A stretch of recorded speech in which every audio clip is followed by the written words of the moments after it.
One autumn I went to stay for the hunting season with some friends in a chateau in Picardy. My friends were fond of practical joking, as all my friends are.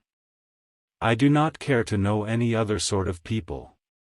When I arrived, they gave me a princely reception. This at once aroused distrust in my breast.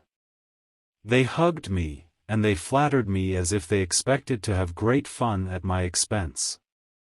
I said to myself, "Look out, old ferret. They have something in preparation for you."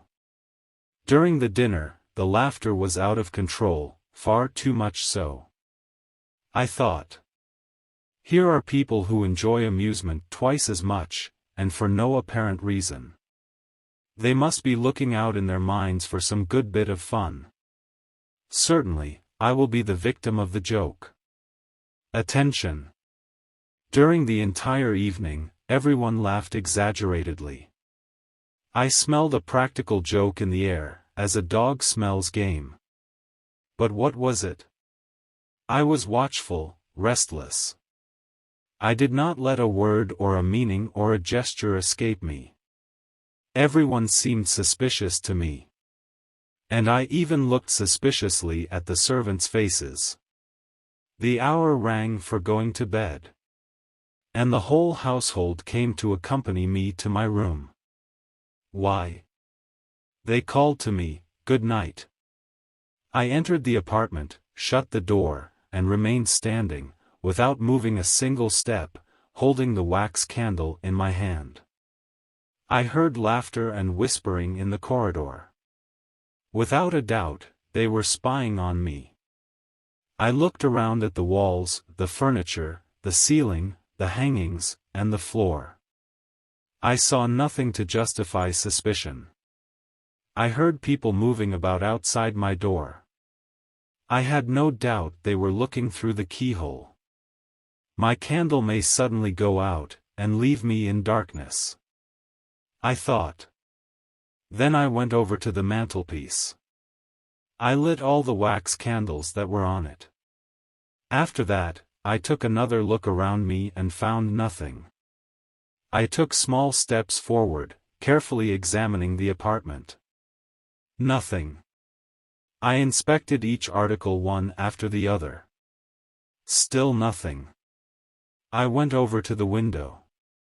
The shutters, large wooden shutters, were open.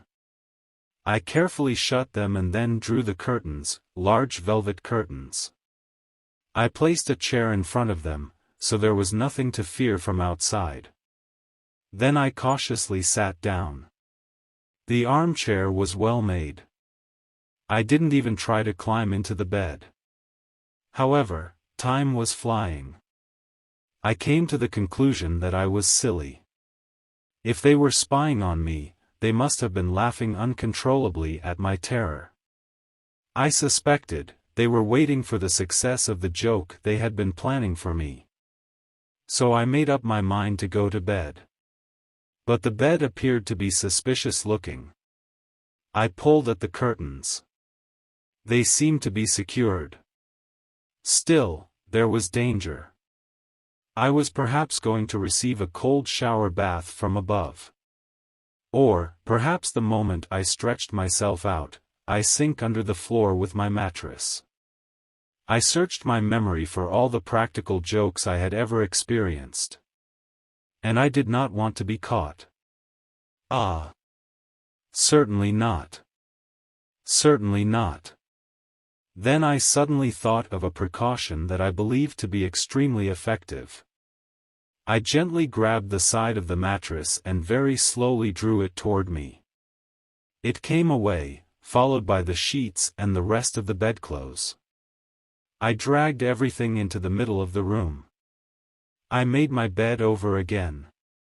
I made it at some distance from the suspected bedstead, the corner which had filled me with such fear. Then I extinguished all the candles and slipped under the bedclothes. For at least another hour, I remained awake. Everything seemed quiet in the chateau. I fell asleep. I must have been in a deep sleep for a long time. But, all of a sudden I was startled awake. A heavy body fell right on top of my own body. And, at the same time, I received a burning liquid on my face, my neck, and my chest. I uttered a howl of pain. And a dreadful noise entered my ears. It was as if plates and dishes had collapsed. The weight was crushing me. I could not move. I felt myself suffocating under the weight. I stretched out my hand to find out the nature of this object. I felt a face, a nose, and whiskers. Then with all my strength, I delivered a blow to this face. But there was a hail of cuffings. This caused me to jump out of the soaked sheets. I rushed into the corridor, the door of which I found open. It was broad daylight. The noise brought my friends to hurry into the apartment. And, we found, an unlucky servant, lying down on my bed. He had tripped over this obstacle, bedclothes, in the middle of the floor while bringing me my morning cup of tea. He fell on his stomach, spilling my breakfast over my face. The precautions I had taken by closing the shutters and sleeping in the middle of the room had only resulted in something I had been striving to avoid. Ah! How they all laughed that day.